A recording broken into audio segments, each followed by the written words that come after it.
Mesdames et messieurs, bonsoir et bienvenue sur Télé Djibouti pour suivre cette édition de la soirée. Les titres de l'actualité de ce mardi 23 juillet 2024.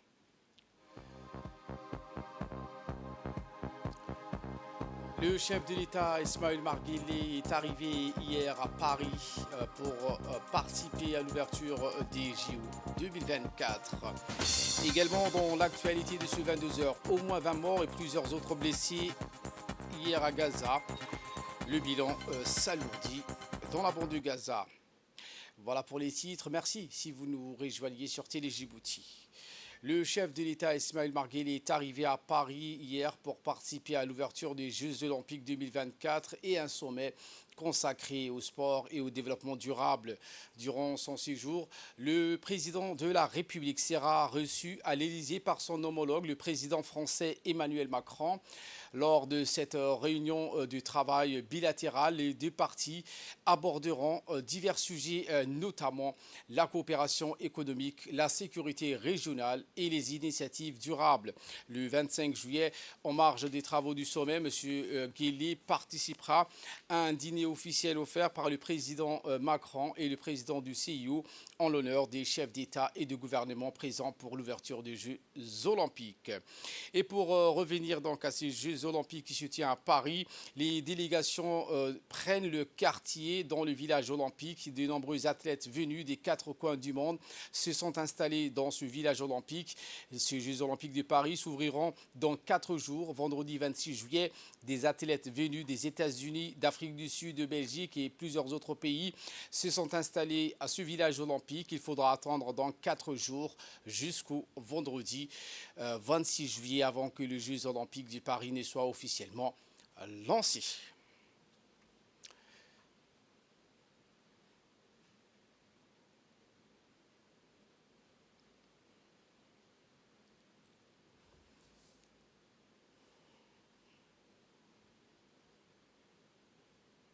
Hier, dans l'après-midi, la ville de Djibouti a été sévèrement touchée par un épisode de Khamsin marqué par des vents particulièrement forts. La capitale a été enveloppée de nuages de poussière, réduisant la visibilité dans plusieurs zones. Les conséquences de ces tempêtes de sable se sont fait sentir avec une mer agitée et des infrastructures portuaires presque invisibles en raison de ce vent chargé de poussière. Face à ces conditions climatiques extrêmes, qui pourrait persister, les autorités conseillent aux usagers de la route ainsi qu'à l'ensemble de la population de redoubler de vigilance pour prévenir les accidents routiers, les naufrages et les incendies. Les autorités compétentes sont pleinement mobilisées pour gérer cette situation exceptionnelle. Il est à rappeler à la population djiboutienne que la prudence est de mise. Je vous emmène à Arta avec l'inauguration d'une antenne régionale de la cellule d'écoute de l'Union nationale des femmes djiboutiennes, l'UNFD. C'était ce 21 juillet. La ville d'Arta a marqué une avancée significative dans la lutte contre les violences basées sur le genre avec l'inauguration d'une antenne régionale de l'Union nationale des femmes djiboutiennes. Cet événement s'inscrit dans une initiative plus vaste visant à décentraliser les services de soutien dans les 5 régions de l'intérieur du pays, témoignant de l'engagement envers la protection et le soutien des victimes des violences basées sur le genre. Les femmes des régions de l'intérieur, longtemps obligées de se rendre à la capitale pour recevoir de l'aide, sont donc désormais au service de ces antennes.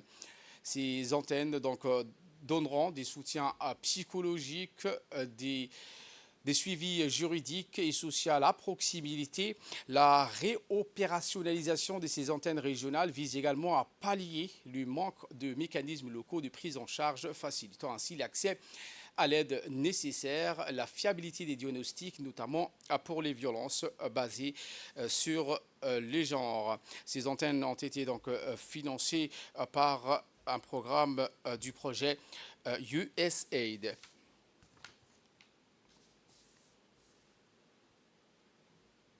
On a inauguré 4 antennes de la cellule d'écoute dans les 5 régions de l'intérieur. Donc, Arta est la dernière ville et nous sommes vraiment ravis du travail que toutes les différentes populations de cette région ont accompli pour organiser ces inaugurations. Comme vous le savez, la cellule d'écoute existe depuis longtemps. L'UNFD est une institution avant-gardiste qui a toujours été là depuis l'indépendance pour se battre pour les causes de la femme djiboutienne.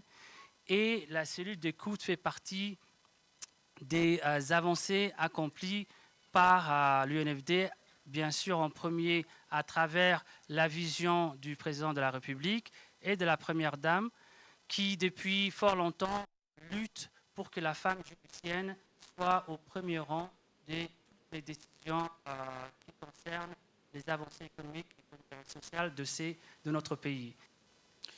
A dit qu'il, cette fois, avec cet atelier de formation sur les thématiques de premier secours dans le cadre du renforcement des capacités des jeunes diplômés et non diplômés de la ville de l'Unité et l'agence dénommée Global Security, en étroite collaboration avec le conseil régional et la préfecture de la ville de Djiki, a organisé du 21 au 23 un atelier de formation sur le thème premier secours ainsi que la prévention de sécurité en cas d'incendie.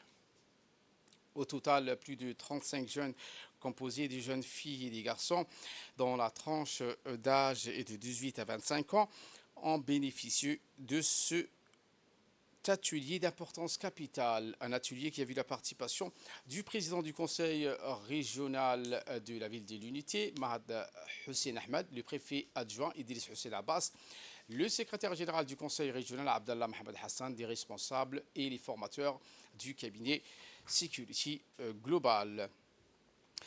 Cette même société Security Global donc, a formé également dans le nord du pays, notamment à Tajora, d'une formation également pour ces jeunes de la ville blanche.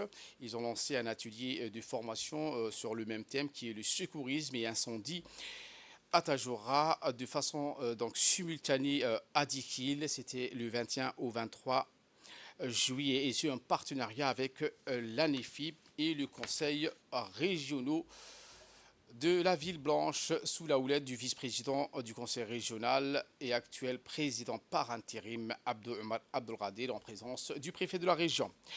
Cette approche rigoureuse et les soucis de vérité de cette société du nom de Global Security ont permis donc depuis 3 petites années d'existence à de nombreux Djiboutiens non seulement de découvrir donc les valeurs enseignées telles que le sécurisme, la lutte contre les incendies.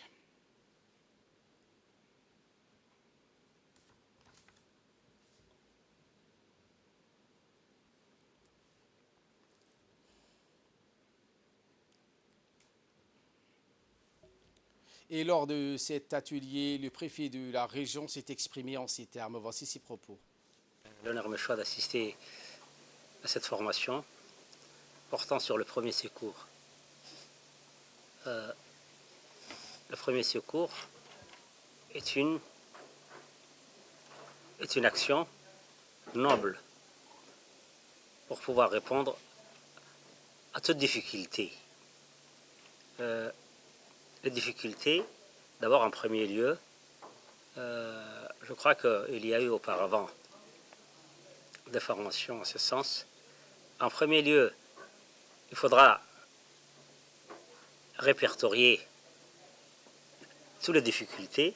D'abord, sur les catastrophes, il faudra en premier lieu répertorier tout. Ensuite, il faudra la prioriser. Quels sont les accidents de la région de Tadjoura? Chaque région a ses... Par contre, ici, à Tadjoura, quelles sont les priorités des priorités? D'abord, une fois répertorié, il y a la mer, il y a l'accident, il y a aussi l'inondation, il y a l'incendie. Et quelle est celle qui revient le plus? Alors, il faudra tenir compte de cet aspect pour que les gens puissent en bénéficier de cette formation qui est prioritaire par rapport à une autre. Il faudra quand même aussi, c'est-à-dire il faudra se miser plus sur les accidents d'actualité et aussi apprendre aussi d'autres gestes pour pouvoir secourir la population. Il faudra se miser plus sur ce qui pourrait arriver. On reste toujours à Tajoura, la ville blanche, avec l'évaluation de l'examen théorique du code de la route pour les jeunes de Tajoura. Le ministère de la Jeunesse et de la Culture a marqué un nouveau jalon dans l'autonomisation des jeunes avec le succès d'une formation au permis de conduire des catégories B et C.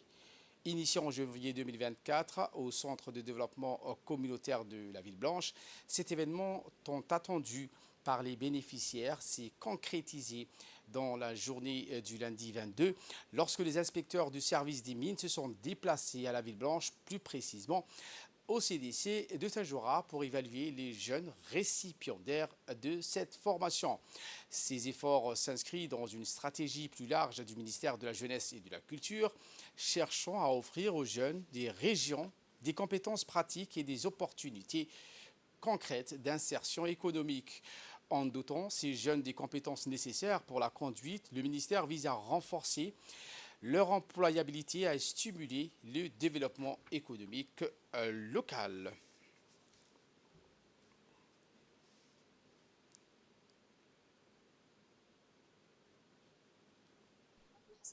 Une des bénéficiaires de la formation sur la conduite du permis de la région de Tajoura. Après avoir fait 3 mois de la formation sur la code de route, aujourd'hui, l'inspecteur se déplaçait ici, on est dans le CDC de Tajoura, pour nous faire passer le test. Je remercie à mon nom et au nom de la jeunesse de Tajoura, au nom de bénéficiaires, Madame la ministre de la Jeunesse et de la Culture. Même son de cloche à Hayou, la ville la plus ancienne de notre pays, où ces jeunes donc de la région, au total 55 jeunes de la ville de Hayou, ont suivi également une formation sur les permis de conduite. Il vise donc cet événement vise à offrir à ces jeunes de Hayou des opportunités d'insertion économique en leur permettant d'obtenir leur permis de conduire à proximité. Ce projet donc initié par le ministère de la Jeunesse et de la Culture à sa tête la ministre Dr Ibo Moumine Assoui. Les jeunes bénéficiaires de la ville de Hayou ont exprimé leur profonde gratitude au ministère de la Jeunesse et de la Culture ainsi qu'au ministère de l'Intérieur pour la précieuse collaboration en faveur de la déconcentration qui a permis à mettre à disposition des inspecteurs indispensables à la réalisation de ces examens.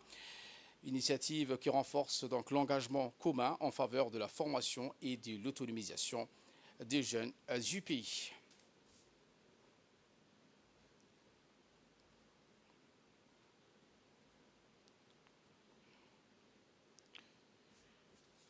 Un mot de sport à présent avec les activités sportives de l'été où le quartier Djadjab très engagé.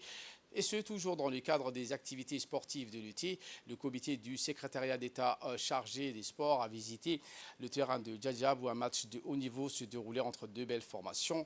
Le comité est représenté par Hassan Kako, directeur administratif de l'Agence nationale pour la promotion du sport, M. Ibrahim Hassan, chef de service du département sport, a exprimé donc leur satisfaction quant au bon déroulement de ces événements sportifs.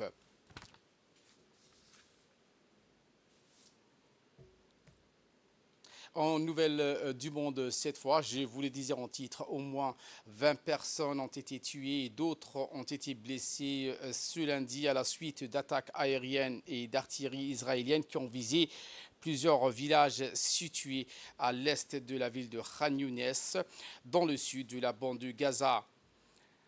La chaîne Al-Aqsa a rapporté dans des déclarations publiées que 20 morts et un certain nombre de blessés ont été déplorés à la suite des frappes aériennes et des bombardements d'artillerie sur des villages à l'est de Khan Younes. Voilà pour l'essentiel de ces 22 heures. Merci à vous de nous avoir suivis et très bonne suite des programmes sur Télé Djibouti.